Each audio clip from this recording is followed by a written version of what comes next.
Okay. Welcome back, everyone, to another courageous conversation with Marlene and Sam.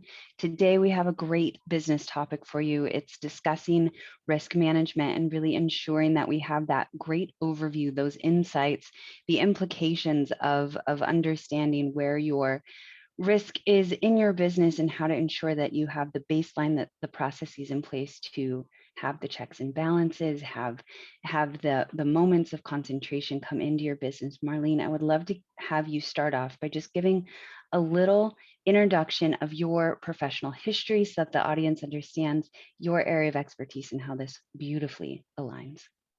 Well, thank you, Sam. Thank you for having me again. And good evening, everyone. It's already evening here in the Netherlands. So it's like you said. I would like to discuss risk management and really ensuring what are the benefits from risk management. And I would like to discuss this from my point of view. I've been working with banks and insurance for almost 15 years right now.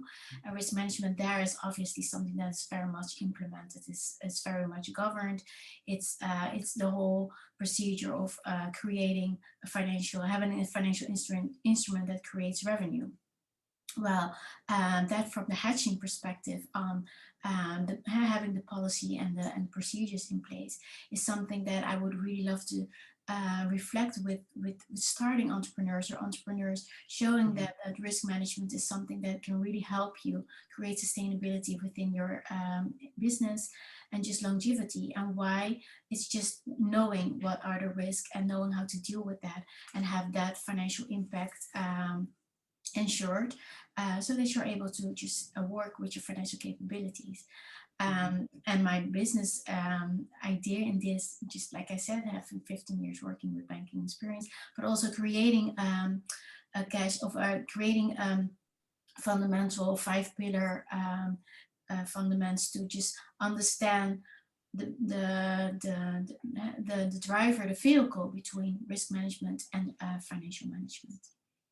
Yeah, it's really, really powerful just to highlight for the burgeoning entrepreneurs that there are big practices that come from the experience in the banking system and within large corporations that they can leverage to their benefit, right? I think as modernization is really taking hold in a powerful way, um, but burgeoning entrepreneurs and smaller businesses have the access to these large practices that they can implement within their businesses, having these large structures that you have highlighted and brought to fruition for these large organizations. For you to share that with this community is so powerful, so beautiful, because it brings a tangibility to the structure of the way that they can manage their business. They can get in front of risk, challenge, and implement these different initiatives to ensure that they're prepared for the next opportunities that come their way, right? If you have the correct infrastructure in place for your small business, you ensure its legacy, you ensure its capacity to grow and scale. So please do dig a little bit deeper into these fundamentals of risk management and how we can implement them. It's beautiful. It starts with your mindset, starting with knowing what is my business and knowing where are the most risk areas that you need to ensure it is. If you know your business, you already know what you can mitigate on this. So it really starts with the mindset, and then just starting to creating this infrastructure, whether it's due to procedures or policies that you have, or it's also that it's compliant, that you need to compliant to some regulations, and take it from that point of view. But I think it starts just creating this mindset, knowing what is the business, knowing what are the controls within your process flows, and then take that to the level that you know that you can hedge your risk in this. So taking from an operational risk, we all work with people, we all have all the risk in place. If you, for example, would have an ISO certification, from that point of view, you really know know that your processes need to be in place, know that your controls are in place. But what happens when you when that doesn't work? So what happens is the mitigation on this, the actions that you take to mitigate, and that reflects within your financial capability. And that is something that I really would like to emphasize, because lots of people really think that risk management just is apart from financial management, but it is not. It has a very direct correlation with your financial management. Knowing all your risks, having everything reserved, and having your processes so much efficient that you can just take on your capital adequacy in this, means that you have your financial management in place. So those are very important elements to see together as one. And then start with the mindset. I would really like to focus on having everything in an efficient, controlled manner that is starting to have risk management already in place. Having your policies, looking what is needed from a compliant point of view. And when you have applied that, then you can mitigate on that. And when you have your mitigations in place, see what you can take out of it, what you can quantify out of this. And that is your financial management point. Can you expand a little bit on the mitigation aspects, right? What are some key elements that a business owner needs to be aware of that might come up? Give a few highlights or incidences that would typically come up that we can really hedge against. I'd love to have a conversation around these mitigation factors. Yeah, that's powerful. It's having a risk analysis, obviously starts with that. We're a very thorough risk analysis. So for example, if you would just have a program in place, a transition program that you need to implement, and then I will take it from the corporate point of view. If you have that and you have your risk analysis, then you really know what are the actions to be taken. For example, just everyone would know this example, the risk management or the mitigation, just having someone ill within your very important process. What is your mitigating action in this? Do you have someone backup, or do you have the standardization in place so that you can outsource this?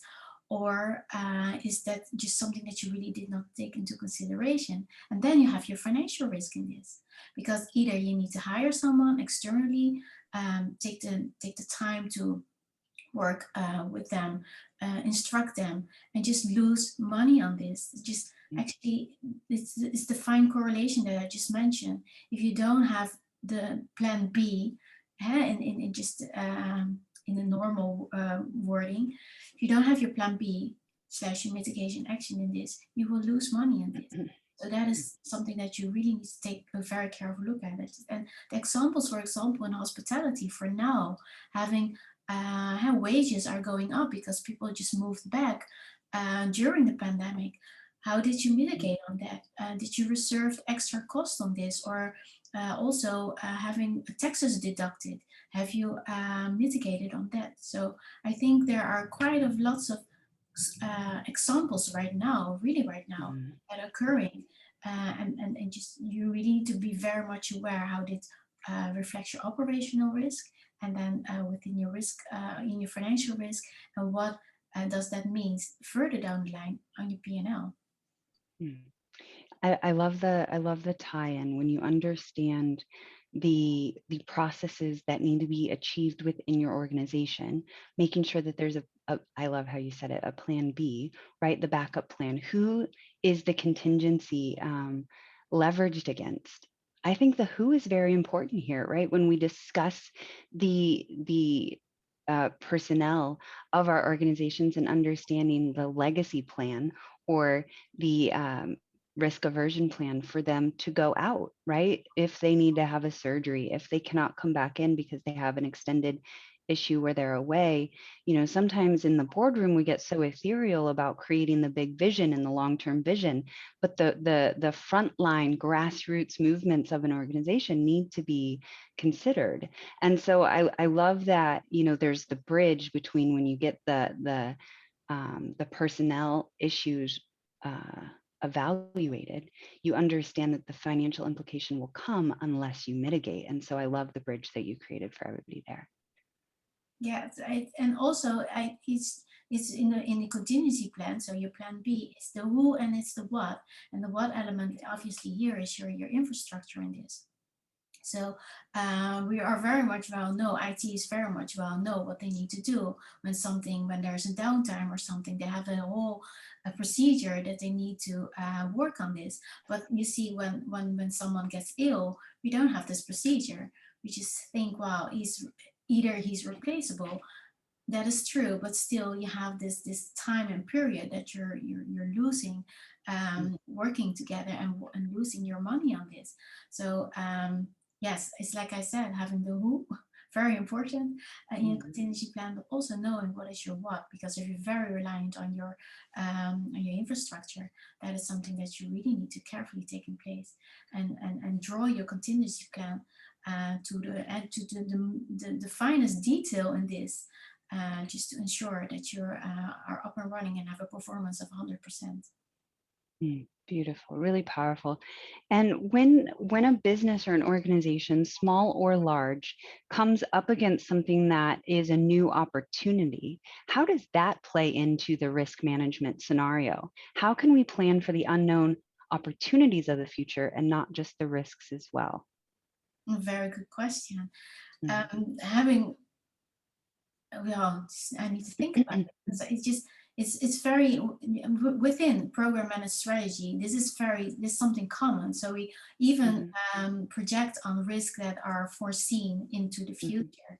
But it's also just thinking from a vision point of view. What happens when we have this in place? What happens when we have this strategy? And just more strategically taking the road step from now until 5 years in, for example. But you do have this path that you need to walk, and really need to consider every move that you take within, and every step that you take within this roadmap. Is that still something that is within our strategic alignment, and are the Mhm. risks covered in this? So you have two elements in this. You can take it from the strategic point of view and future, and just project it against to the future plans in this, and mitigate it also on that. Personnel, the who and the what is also very important in this, because if you would like to achieve that with your personnel and you don't have them in place, you need to draw up the plan to have that in place. The what, obviously, the infrastructure, also from a management point of view. How do we escalate on this? What is the appetite in this? What is our threshold? So those things are need to be defined up front, and really to take that also from the risk management element, and the mindset, just working that risk management is something integrated and fully implemented within the organization, and can be projected within the future.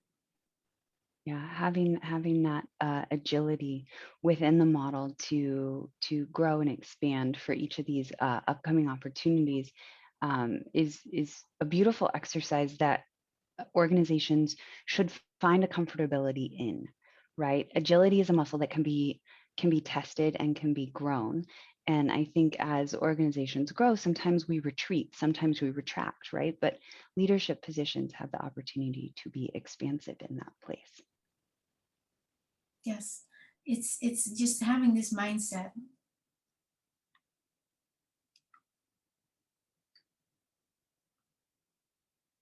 Keep going, love. Okay, I'm sorry. It's having this mindset. It's just all about being knowing what you would like to achieve now and in the future, and continuing on this.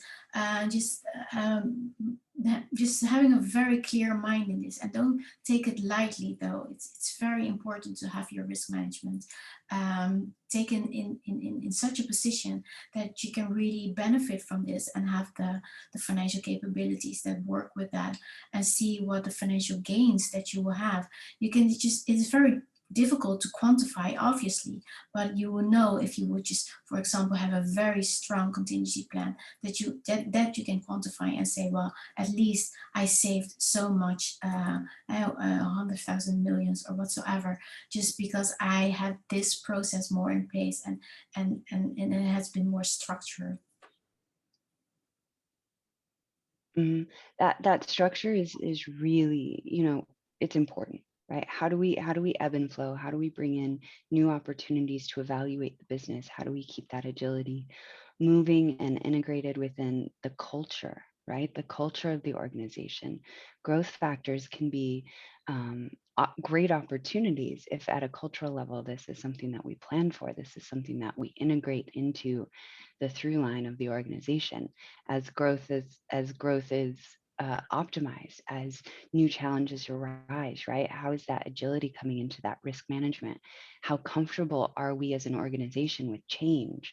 I know one of the biggest contributions I made in corporate America throughout my career was being that catalyst for change management when we needed to bring in new structure, new analytical approaches, new personnel footprints across the retail regions, right? We needed to build in that cultural aspect of the risk management, understanding how to create that through line for our organizations, where there's again that word comfortability with change. It really showcases the strength and the power of an organization, of a leadership team, of a frontline team, to have a comfortability with agility and to bring in the structures of, not only these large organizations, but feel the tangibility of it for the entrepreneurial journey as well. When you have a small organization, agility can feel daunting. How can I be agile? If I'm agile, maybe I'll move too quickly. Maybe I will have too much fluidity in my business. What can I anchor into? What can I trust in if agile is the way that I live? And I think it's important for entrepreneurs to see that when you have this agility, it's more than just a safety net. It can be the through line that pulls you through something that's difficult, right? Momentum is a thing that we can bring into that entrepreneurial mindset that helps them maybe understand these different aspects.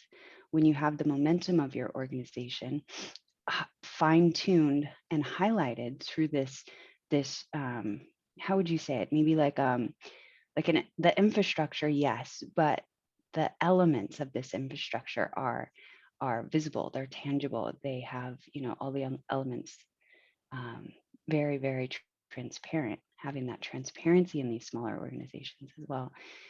Marlene, as we come closer to the end of this discussion today, what are some final thoughts you might have that take these big organization ideals and ideas into a tangible space for the entrepreneurs and for organizations who are looking to be globally accessible? I will take it. I would like to discuss that from 3 points in this. First is like just risk management, just like you also said, it's just future outlook. It's just projecting your events into the future. So that starts with just seeing that risk management is very important from a strategic point of view. That you really need to have that integrated within. If you discuss about your strategic goals, what would you like to achieve within a certain with your products or with your services, risk management is part of that. Well, the second in this is, like you said, is also having the mindset. I would really focus on the mindset, having this agility, knowing that you have your contingency plans, knowing that you have your processes in place and control in this. From a large point of view, you work from the 3 lines of defense in this. You know that you have people working on this. You know that people are building and working on the strategic, on the policies, and you know that it's been audited. Well, that is just very very broad range of view for entrepreneurs, but I really think that you really need to take a certain level. Like I said, if there are compliancy areas that you need to comply to, those are the elements that you need to work out, and also really need to audit, discuss this with your auditor or discuss it with your accountant. But those are elements that really need to be in place. And the third, and this is risk management. It has a strong correlation with your financial management. So having your risk in place means that you can build on a more financial healthier organization in this. And that really has to do that you know your processes. That really has to do know that you know that where are your controls can be quantified into a loss or in a gain. So those are the 3 elements that I would like to give your audience in this. Really, really strong way to finish this topic of conversation, because you truly give an awareness and a framework for any level of business to come in and ensure that they have their processes in place, they have their contingencies in place, their risk management in place. So I appreciate you for sharing your expertise in this arena, because I think this is top of mind to so many organizational leaders, again, regardless of structural size. And to normalize these conversations, not just once or twice a year, not just in the long range planning, but with agility in your day to day, understanding that different elements will come up, and the implications of it along the way do need to be readdressed. It's not a one-time activity that once you launch your business, you walk away, right? And I think normalizing that area, and removing the stress of it. It's not a stressful thing to have these contingencies in place. When I think about the momentum that it creates, the agility that it creates, it just, this is my happy place. This is when business gets exciting. This is when it gets really, contextually integrated.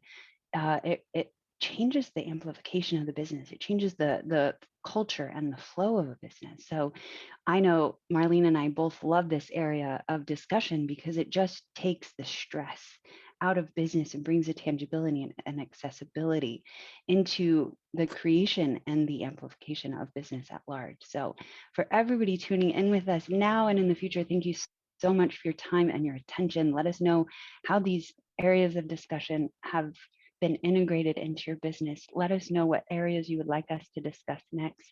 And I thank you so much, so much for tuning in. Thank you all so much. Thank you.